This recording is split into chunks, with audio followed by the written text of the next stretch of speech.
Hi, you guys. My name is Faye, and I need a vacation, and I think you do too. So let's distract ourselves with some reality TV nonsense. You guys can tell I'm in the car, places to go, people to see, but I'm very committed to being way more consistent. So let's just try this out, and we'll see how it goes. Today we'll be talking about the Real Housewives of Salt Lake City, Season 6, Episode 2. And might I say, this was my favorite episode. You can tell I'm excited. It was just so good. It was everything, honestly. So the ladies have survived the night after going to look for Molly Sorensen. They're having a breakfast. They made another campfire. And apparently production went and got them a griddle because they're actually able to grill some steaks on the fire.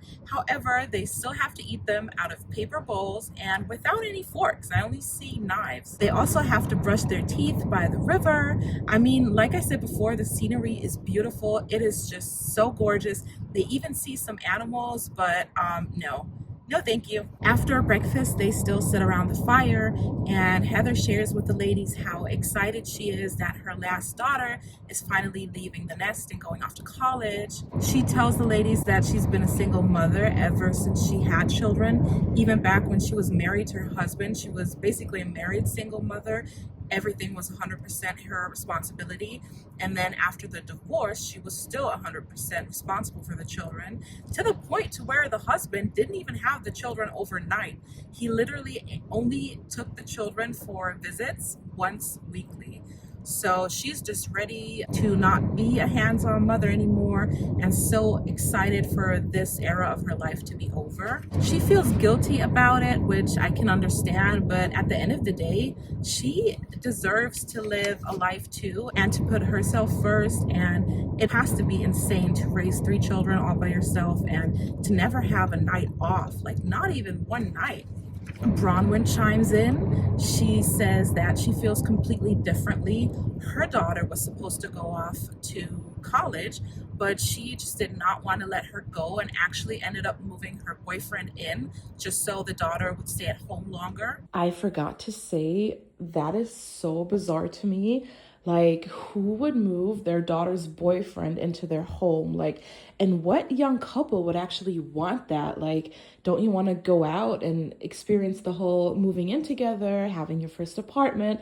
Like, who wants to be around your parents for that? And also, what type of man moves into his girlfriend's house, like his girlfriend's parents' house? And again, why does Bronwyn want this? Why is Todd supporting it? Like, she would have been better off just buying them or renting them an apartment that's close by, and being the annoying future mother-in-law that visits too often. But like, no. And like, I am not a prude. I am not, against cohabitating or whatever before marriage. Like, do your thing. But like, in your parents' home, that's a little strange to me.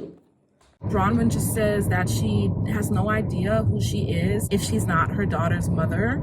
And she's very insecure about not making the most out of her life post-motherhood. And she's like, what if I have all this time and this space and I could do all these glamorous things, but then I actually don't do anything?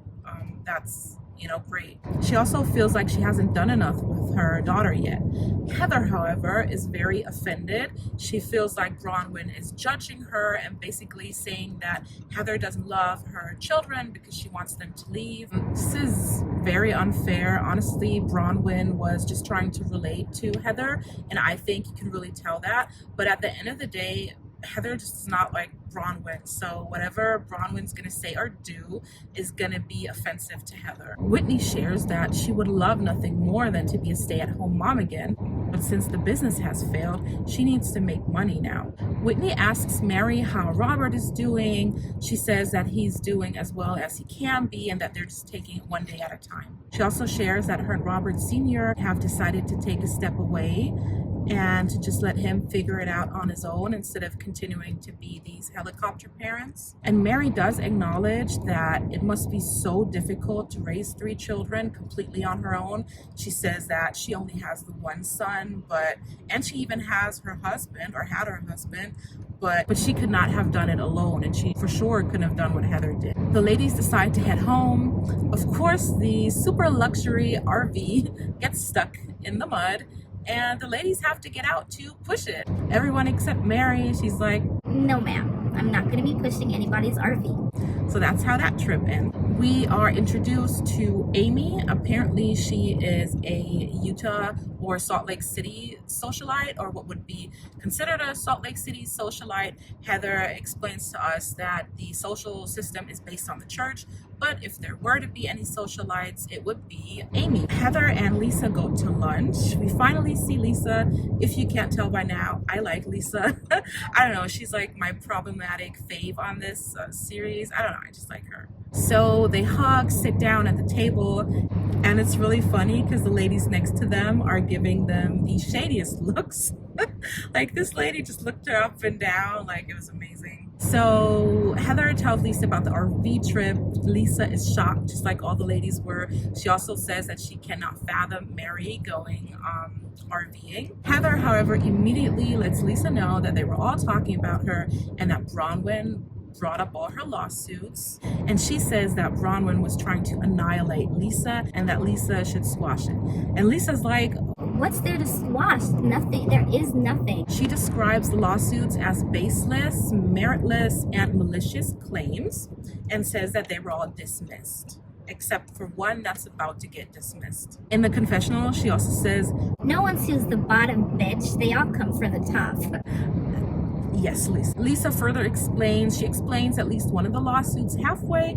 She says that it's an old business partner from 15 years ago that they ended up selling the business to, and now he's just suing them, and it got dismissed. This is when Lisa goes off track. She starts saying that her business is unlike any of the other ladies' businesses. She's like, I lead a life that's so different from you guys. And Heather's like, no you don't, your life isn't that different. And she's like, yes it is, everybody knows I do big things. Is it offensive? Yes. Is it arrogant? Also yes.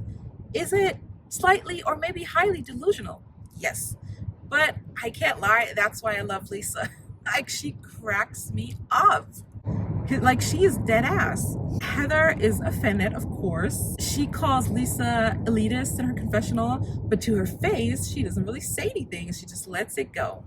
Lisa then asks Heather who defended her, and like a good little soldier, Heather gives her an answer. And Lisa wants to know specifically if Meredith spoke up for her, but Heather makes it out like she was the only one defending Lisa. She says that Meredith defended her at first, but then became quiet. She points out that Angie piled on and co-signed everything Bronwyn was saying as fact. Of course, Lisa is really disappointed in this. She's especially sad that Meredith, who's, her oldest friend, would not speak up for her, and that Angie would jump on because they were or are actually supposed to be friends. And Lisa actually starts crying, like she's really, really upset. And I think it's very cruel of Heather to just sit there and let her cry and just believe that no one spoke up for her except for her, just so she can be at the top of Lisa's list. Lisa explains in the confessional that she's just very frustrated because she and John have sacrificed a lot and have put their all into their brand, and she feels like the ladies are trying to tear it down. In the next scene, Whitney and Bronwyn go skiing. Looks very fun. After they ski down the mountain, they take some more time to talk about their shared dislike of Lisa. Bronwyn brings up that Lisa has been accused of not paying back the loans, and that her only response is to say, well, it was too long ago, and also we didn't have a repayment schedule, so technically we didn't default on the loans. And apparently the guy who is suing Lisa and John, or maybe only her, I don't know, he's saying that he set up an Amex in Lisa's name, and apparently he provided Lisa's own text messages to the court to support the claims he made in this lawsuit? I don't know. Like, I have not read the lawsuits, but guess who has? Bronwyn. She has done so much research. Like, she is really committed to just annihilating Lisa. Maybe Heather was right. We see Mary and Robert Jr. at home. Robert Jr. comes to talk to Mary. He says that he feels like he's at a standstill. He's not currently in the dark place, but it's still there. Mary tries to comfort him, and she tells him that, listen, you've been living your life a certain way for years, and now it's radically changed. You're going to have to retrain your mindset and your process and even your daily life and just take it step by step. Robert says that he is scared of having to completely change as a person, and he also says that he used to have these rituals, and by rituals, I presume he means drug consumption, that he had. And now that he's back from rehab, he doesn't have those rituals anymore. And he also feels very isolated because he stopped hanging out with all of his party friends, and he's just very alone. Mary wants him to understand that it's necessary to isolate from these people who would only drag him down, and that he can't be around people who he only bonded with over drugs when he's trying to better his life and actually step up. Basically, what she's saying is you can't take everybody with you, and she's absolutely right. Robert admits that he's getting these stimuli from unhealthy sources now, and you can tell that Mary is afraid of what he's going to say next. She's like waiting for him. He doesn't elaborate. Then she asks him, and he's like, food. And she's like, food. Okay. And then he goes, drugs. and she's just like, Okay. and then she asks him, is it the same way it was before? Meaning, is the drug consumption to the same level? And he says, no, it's not. But he does feel awful about, like, he feels bad about himself for not being completely sober and for still smoking weed. I've heard that called being California sober. I don't think, though, that that will work for Robert, and I think neither do him or Mary, so that's why he's really disappointed in himself. But Mary tells him he needs to take it day by day and just keep getting back up again. In the confessional, Mary shares that she's always been a helicopter mom. She thinks that that led him to not being honest with her out of fear of not disappointing her, and that now her and her husband just want to show him that they trust him to do the right thing. In the end, Mary tells himself that he just has to fight and that we all can only save ourselves, which is true. Bronwyn and Heather go to lunch. It's really awkward. Nobody says anything, so they end up ordering drinks. Oh, and might I also say, I love the SLC music. It goes like, there's a new scene, it goes, ha, hum, he, ha, like this classical music. I love it. It makes it so dramatic, and it also somehow feels like just winter and even Christmas, which is perfect for Salt Lake City. Bronwyn explains her comments on the trip. She tells Heather that she was only trying to be supportive, and she completely understands where Heather was coming from.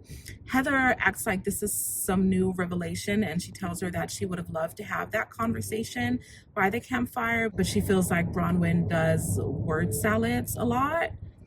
Bronwyn is kind of offended by that, and in the confessional she says, Well, you say I do word salads, but you're friends with Lisa Big Mouth Barlow. when I tell you Bronwyn is borderline obsessed with Lisa, like, it's a lot. At the end of the day, Heather just doesn't like Bronwyn, period. Heather asks why Bronwyn dug up all this stuff on Lisa, and when she claims to want to be so close to her, Bronwyn says that she didn't want to be close to Lisa and she thought they were, but after the reunion, she just kept coming for her, and Heather's like, So it's out of retaliation. and Bronwyn's like, No, I'm just meeting her where she's at. but obviously it's out of retaliation. Heather claims that the situation is just between Lisa and Bronwyn and has nothing to do with her, but Bronwyn does feel like their relationship is colored by the whole Lisa thing.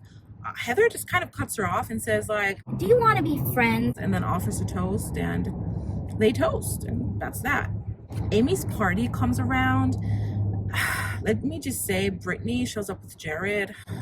Eye roll. Lisa's on the way with John. They're in the car, and you can tell that Lisa is just visibly nervous and upset. And when she walks in, the ladies also have a reaction. You can also tell that they're nervous. Lisa hugs everyone when she walks in except Whitney and Angie. She only waves at them like, And Angie, for some reason, is like surprised, like, girl, you compared her to Jen Shaw. I mean, what's wrong with you? Lisa is standing with Meredith and she asks her about the trip and if there's anything else that she should know about it.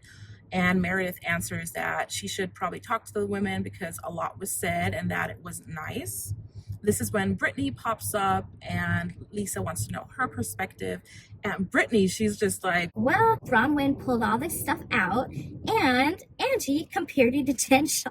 and Lisa's like, She did not. She did not.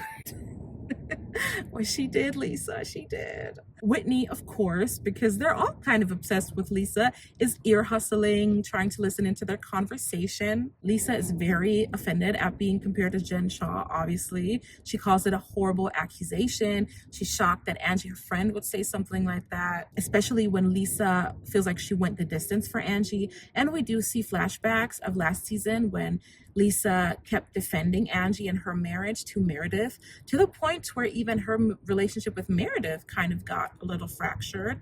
So I do have to say, like, I really don't understand what Angie's issue is with Lisa, because she, at least on screen, has been a great friend to her. Lisa then decides she wants to speak to Angie directly. She takes her side for a chat and she wants to know, like, what was said. Angie says that Bronwyn brought up the lawsuits, and Lisa immediately says that Bronwyn is not a lawyer and hasn't even went to college, so they should just not believe everything that Bronwyn says. This is when Bronwyn comes up to Lisa and says that they should just speak because she's mad at her and not at Angie, which makes no sense. Of course, Lisa is upset with Angie, and rightfully so. That's her friend of many years, and she compared her to Jen Shaw. Anyway, Lisa tells Bronwyn that she does not want to speak to her and that she's dismissed. Bronwyn, however, is not accepting the dismissal. She keeps, like, coming up to her, and Lisa's like, I'm not gonna say another word until she's gone. Bronwyn keeps repeating that Lisa's actually upset with her. Lisa tells her that she's not upset with her, she doesn't like her. And she tells Bronwyn that her and Angie have more history.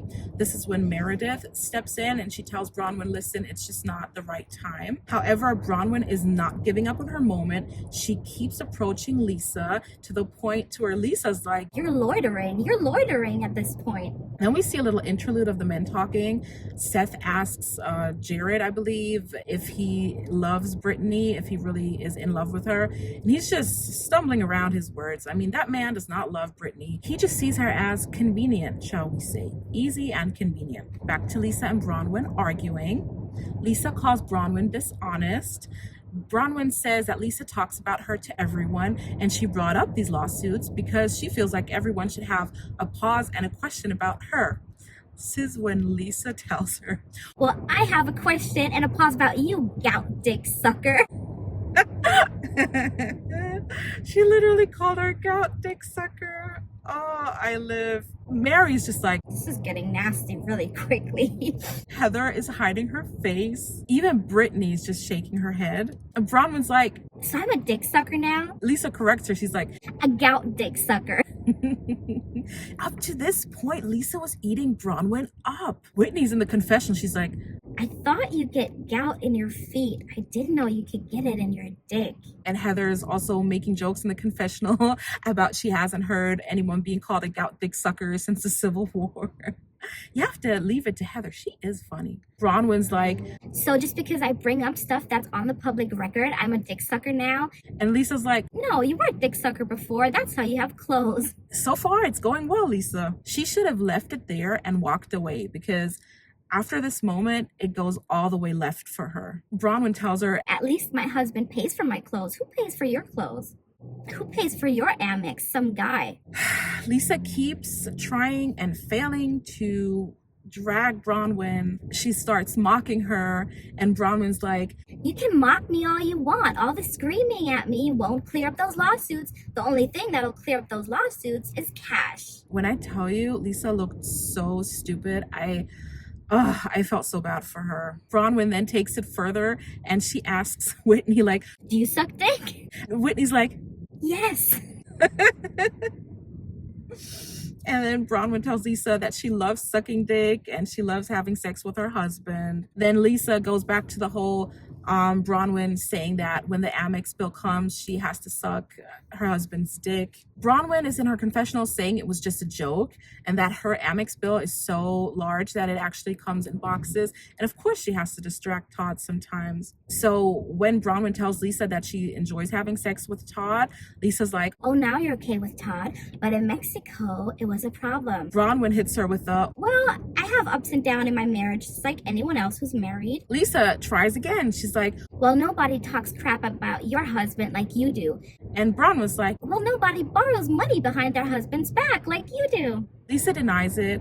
Bronwyn brings up the texts. Lisa's saying that Bronwyn thinks she's a lawyer now, even though she hasn't even went to school. Bronwyn says, I don't need to go to school or be a lawyer to read the newspaper. Lisa tells Bronwyn, go to school. Bronwyn's like, you should go to work and pay off those lawsuits. Lisa, at this point, I think she's accepted her defeat and she just goes on to name calling. She's like, you're so disgusting, you're a pig, I'm gonna create a website and post all her lies. And then Bronwyn, she gives her another one. She's like, oh, you're gonna create a negative social media campaign? That's not new, you've done it to all of us. And Whitney's just like nodding as hard as she can nod, poor thing. That's where the episode ends. What can I say? I love this episode, 10 out of 10. My girl Lisa, she took a beating. When I tell you, Bronwyn really dragged her to hell and back. So just bad. Like I said before, Lisa should have just left, honestly. Anyway, thank you so much for watching. Please remember to like, comment, and subscribe. I will be uploading the 3rd recap of Salt Lake City soon, hopefully, and I cannot wait to see you on our next vacation. Until then, have a blessed day. Bye.